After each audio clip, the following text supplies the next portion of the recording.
श्री गणेशाय नमः। श्री स्वामी समर्थ श्री गुरुदेव दत्त महाराज की जय। जय श्री भोलेनाथ, जय श्री शिवशंकराय नमः। आज आपण श्री शिवलीलामृत अध्याय 13वा कथासार वाचणार आहोत। या शिवलीलामृताच्या 13व्या अध्यायामध्ये शिव आणि पार्वतीचा विवाह याचे वर्णन केलेले आहे। श्री शिवलीलामृत अध्याय 13वा कथासार। सूत श्रोत्यांना म्हणाले, पुढे ऐका, दक्षराज शंकराचा सासरा असून सुद्धा तो आपल्या जावयाचा नेहमी द्वेष निंदा करीत असे। एकदा दक्ष राजाने महायज्ञ केला, त्यात शंकराला आमंत्रण नव्हते, तरी पण पित्याचे घरचे कार्य म्हणून शंकराचा विरोध पत्करून पार्वती माहेरी यज्ञस्थानी गेली, परंतु तिचा तिथे अपमान झाला, म्हणून तिने यज्ञकुंडात प्राणत्याग केला।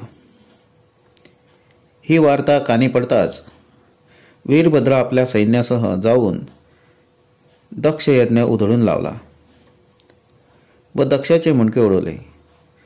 सर्व देवांनी शंकराची स्तुती करून शांत केले व दक्षाच्या दडाला बोकडाचे शिर लावून त्यास जिवंत केले। पुढे पार्वतीने हिमालयाच्या पोटी जन्म घेतला व शंकरही नंदीसह हिमालयात तपश्चर्येसाठी गेले। त्याच समयी तारकासुराचा तारकाक्ष, विदहुन्माली व कमललोचन 3 पुत्रांनी शंकराला प्रसन्न करून वर प्राप्त केले होते। त्यांनी त्रिभुवनात सर्वत्र हाहाकार माजविला होता। वीरभद्रासह शंकरांनी त्यांच्याशी घनघोर युद्ध केले। दैत्यांच्या स्त्रिया पतिव्रता असल्यामुळे राक्षस मारले जाईनात। तेव्हा श्रीकरधराने बौद्ध रूपाने दैत्य स्त्रियात प्रवेश करून वेदबाह्य चारवाक शास्त्र सांगितले। त्यामुळे त्या व्यभिचारिणी बनून दैत्यांचा प्रभाव नाहीसा झाला। नंतर शंकराने सोडलेल्या पशुपतास्त्राने असुर ठार झाले, परंतु तारकासुराचा वध शिवपुत्राकडून होणार आहे हे लक्षात घेऊन ब्रह्मादिक देवांनी शिवपार्वतीच्या विवाहासंबंधी विचार करून मदनाला शंकराचा तपोभंग करण्यास सांगितले।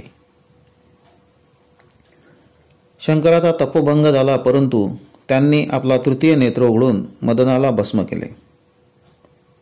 ऋषींनी पार्वतीची इच्छा पूर्ण करण्यासाठी शंकरास विनंती केली की नंतर शंकर तिची परीक्षा पाहण्यासाठी पटुवेशात आले व शंकराची निंदा करू लागले। हे ऐकून पार्वती संतापून, तू येथून चालता हो, नाहीतर शाप देईल।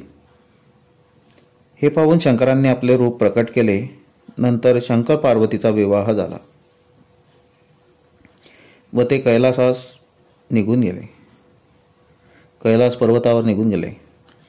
बराच काळ लोटला, पुत्र होत नाही, म्हणून देवांनी शिवसदनी अतिथी अग्नीस पाठवले। त्यांनी भिक्षा मागितली। पार्वतीने शंकराच्या आज्ञेनुसार त्याचे अमोघ वीर्य भिक्षा म्हणून दिले। ते अग्नीने प्राशन केले, त्यास गर्भ राहिला। त्याची लाज वाटू लागली, म्हणून त्यांनी तो गर्भ 6 ऋषी कन्या उदरी घातला। त्याही गरोदर राहिल्या, त्यांनीही तो गर्भ काढून गंगेत टाकला।